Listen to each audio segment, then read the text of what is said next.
আমরা সাধারণত কারেন্টের ইলেকট্রনিক্স না ইলেকট্রিক যে লাইনগুলো আছে এগুলার যে মেশিনপত্রগুলো আছে মোটরগুলো এগুলো আমরা রিপেয়ারিং করি, রিওয়াইন্ডিং করি।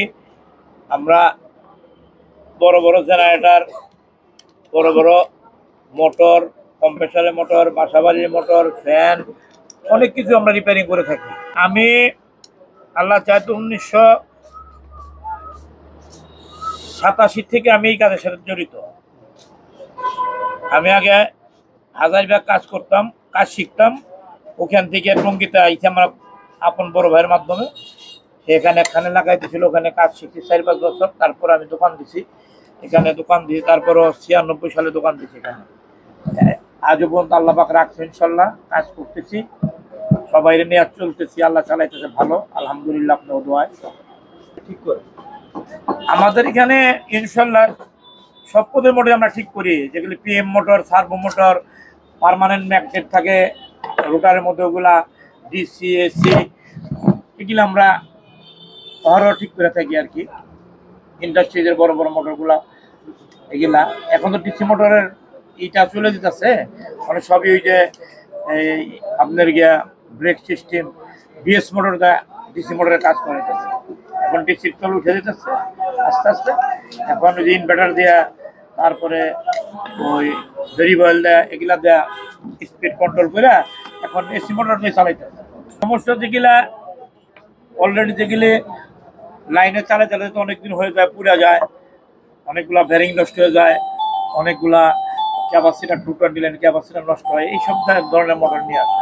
এটা হলো আমাদের দেশে আগে মোটর বানাইতো, ওইটা জিএসসি কোম্পানির নামে চিটাগাঙ্গে একটা কোম্পানি ছিল।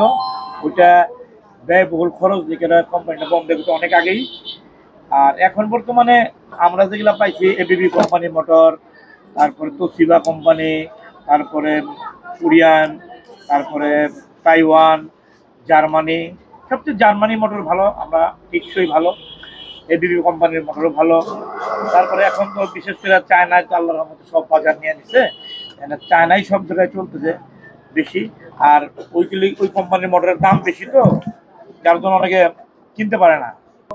অভিজ্ঞতার কোনো শেষ নাই, আপনি করবেন আর অভিজ্ঞতা বাড়তে থাকবে, করবো আর বাড়তে থাকবে। কিন্তু একটা লোক 4-5 বছর কাজ করলে সে সাধারণত একটা ভালো একটা মিস্ত্রি হতে পারে, ভালো একটা ইঞ্জিনিয়ার হতে পারে। তার ব্রেন্ডে যতটুকু কেস করবো ততটুকু সে পারবে ইনশাল্লাহ।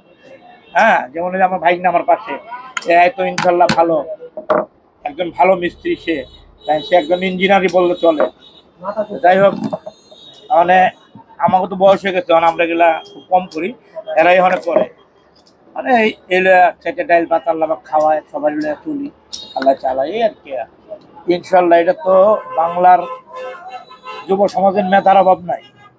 ইনশাল্লাহ এরা যদি চেষ্টা করে, এরা মোটর বানাইতে পারে, এরা অটো, অনেক প্যানেল, অনেক জিনিস যেগুলো বাহির থেকে আসে, গবেষণা করলেই পারে। কিন্তু গবেষণা সেই ধরনের পরিস্থিতি নাই দেশে।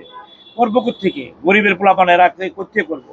একটা গবেষণা করতে গেলে, একটা মাল তৈরি করতে গেলে এটার পিছনে 2-4-10 লক্ষ টাকা খরচ করার লাগে। একটা ছাড়া 2বার ডাইস বানাইতে হয়, একবার ছাড়া 2বার ওই জিনিসটা তৈরি করতে হয়। এদের তো পারে না। সরকার যদি উদ্যোগ নেয়, ভালো ভালো মেধা দেখে অনেক কিছু করা সম্ভব। আমার কাজের অভিজ্ঞতা প্রায় 12-13 বছর হয়ে গেছে। প্রথম কাজ শিখছি 3.5-4 বছর, এরপর চাকরি করছি, তারপরে এখানে আসছি। তো বিশেষ করে আপনি এখন কোন ধরনের কাজগুলো করেন? মোটর জগতে সব মোটর, আপনার 220 ভোল্টের মোটর, 3 ফেজ মোটর, 440 ভোল্ট, এরপর হচ্ছে হলো আপনার মেল ফ্যাক্টরি ইন্ডাকশন মোটর, এরপর হচ্ছে কয়েল যাবতীয় যেটি জেনারেটারের কয়েল আছে এগুলো কয়েল বান্ধি। আবার এই জেনারেটারের পাইলট কয়েল আছে, রোটার কয়েল আছে, ডিসি মোটর আছে, এগুলো সব ইলেকট্রিক কয়েল।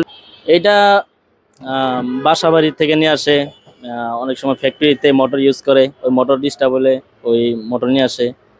আর মানে যাদের যাদের মোটর আছে তারা সবাই নিয়ে আসে।